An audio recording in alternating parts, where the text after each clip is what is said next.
Hello everyone, I am here at long last with my new glasses to review Hillbilly Elegy by J.D. Vance. This is a memoir of J.D. Vance's upbringing in a manufacturing town in Ohio in a community of hillbillies. That is, white working class people. Um, so he begins with a story of how his grandparents came north to both to escape a scandal because his grandma was pregnant at 14 and to find work. As many hillbillies, he points out, did in the middle of the century, much like black people did. So he continues to tell the story of how of his grandparents' dysfunctional marriage. His grandpa was an alcoholic for a while, and they separated for a while, and then never really moved in back together, even though they did kind of reconcile. And then continues with his own life story when his mother leaves his grandparents' house at 18. Um, so JD never really had a father figure because his mom kind of kept she had like six or seven husbands. She kept going from one man to another.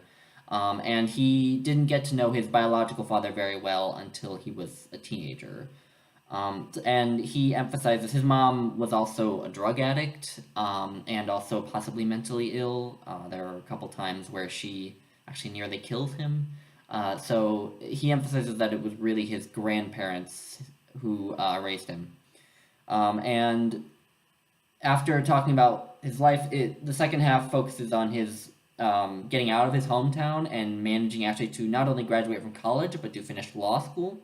And he discusses kind of why he was able to get out of those circumstances where many other people are not able to. So along the way, he discusses hillbilly culture and also kind of what's happening to poor whites from rural Appalachia, and kind of their decline. So in the second half of the 20th century and in the early part of the 21st century, a lot of manufacturing jobs have been either exported to other countries or they've been mechanized. So a lot of working class whites who are used to relying on these low skill working class jobs are out of work, and they don't have the skills to get jobs in other professions. So they end up having a hard time to make money. And he kind of talks about how this leads to a sort of learned helplessness in a lot of poor whites. So a lot of them feel as though they can't escape from these circumstances because the cards are stacked against them. They don't feel like there's anything they can do, and so a lot of them just start to like blame the government, for example. Um, but he definitely doesn't just make this a story about how he definitely doesn't just say, well, they're lazy, they need to just get their act together and get out the door and do what they need to do. He does emphasize that the conditions in which many of these people live and grow up are pretty bad. I mean, um, abuse, neglect, addiction, alcoholism are rampant in hillbilly communities. Many children, including him and his sister, face childhood trauma, which makes it difficult to function as an adult. And many of these children also would like to escape from these circumstances, but have a hard time doing it. Well, their method for escaping from these circumstances is not very effective. It's for example, to get married at 18 and have a kid at 18, which, might, you know, anyone who gets married at 18, you have to admit anyone who gets married at 18 is probably at risk at getting into a bad marriage. And also they're 18, so they're not exactly ready to take care of children. And then that just kind of starts the cycle all over again for their children. And by that point, that 18-year-old may already have tried some kind of drugs or alcohol. And, you know, so it just sounds like kind of a vicious cycle where, you know, people are just raised in bad conditions and don't know how to get out of them because their parents don't give them the tools to, basically. It yeah. So yeah, it's kind of a bleak picture. He does talk about how there is that culture of learned helplessness, almost that culture of there's nothing we can do, and he does criticize hillbillies somewhat for continuing to buy into that for so long, and so he doesn't let them off the hook entirely.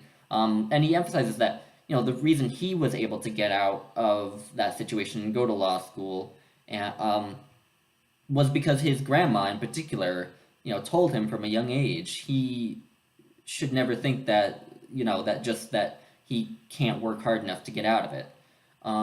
So and obviously he was successful at that. So it's, he definitely gives a complex picture of the plight of these people, which I really found fascinating. He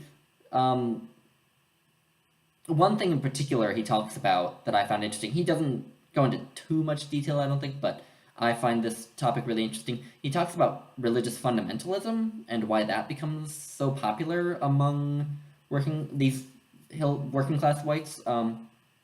Because when your whole culture feels like it's in crisis, as he felt, he saw all this destitution around him. His mom was abusive, neglectful.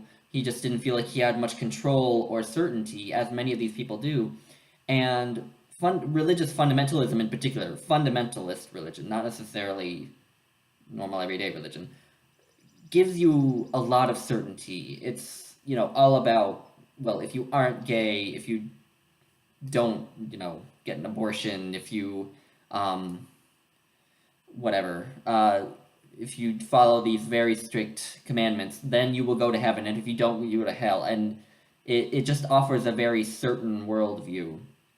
You can have a lot of certainty, and that's very attractive to people who feel like their culture is in crisis and who don't feel like they have much control over their lives. So I found that pretty interesting.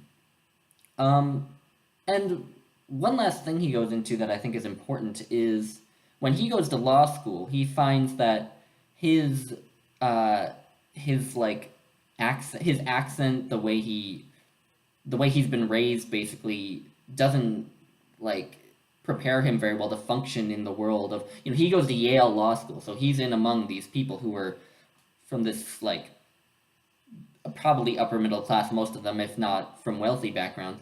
Um, and just because, you know, the sort of honor culture of the hillbillies says that anyone who, you know, insults your family or does something that, you think that you find offensive, you go and you punch them in the face, um, and not only is that not a great way to get through Yale Law School, not that he punches anyone in the face while he's at Yale Law School, but just, the idea. It also means that he talks about cortisol and how cortisol is like a stress hormone, and people who grow up in these environments tend to kind of have their cortisol tends to get activated too quickly, so it's kind of the flight or flight response of your mind. Like, if you're being hunted, kind of is this kind of activation that seems to be kind of constant in a lot of these people, and it makes it difficult for them to function in the world of more upper middle class people, which makes upper middle class people sort of biased against them. Definitely, I know among many of my upper middle class white friends, we, I mean, I included, I'm guilty of this, look down on people with hillbilly accents. We make fun of them. So, that's a part of it too, is just the bias in the outside culture against hillbillies. Um, so, yeah, there's probably more I could talk about with this book. He covers a lot of ground. So there's times where he seems to make claims either based completely on anecdotal evidence or based on very uh, tenuous data. And that bugged me, but that was only a couple times. Um, some of the writing, you can kind of tell this is written by someone who doesn't write for a living. That's just some cliches he tends to use, some clunky turns of phrase. But overall, I found this a fascinating read, and for the most part, it was well written. So I definitely think this is just interesting to understand this culture. Like I know nothing about hillbillies, and I've never encountered a book about them before, so it was really interesting to learn about them. Uh, so I would highly recommend this. People say I've heard that this is kind of something that people say like it's important to understanding the Trump era, kind of, and it could be, but it's also just again interesting to learn about a culture you don't hear about very often because it doesn't really have much of a voice in our mainstream culture. So yeah, I would definitely recommend this. Um, and that is what I have to say. So thank you.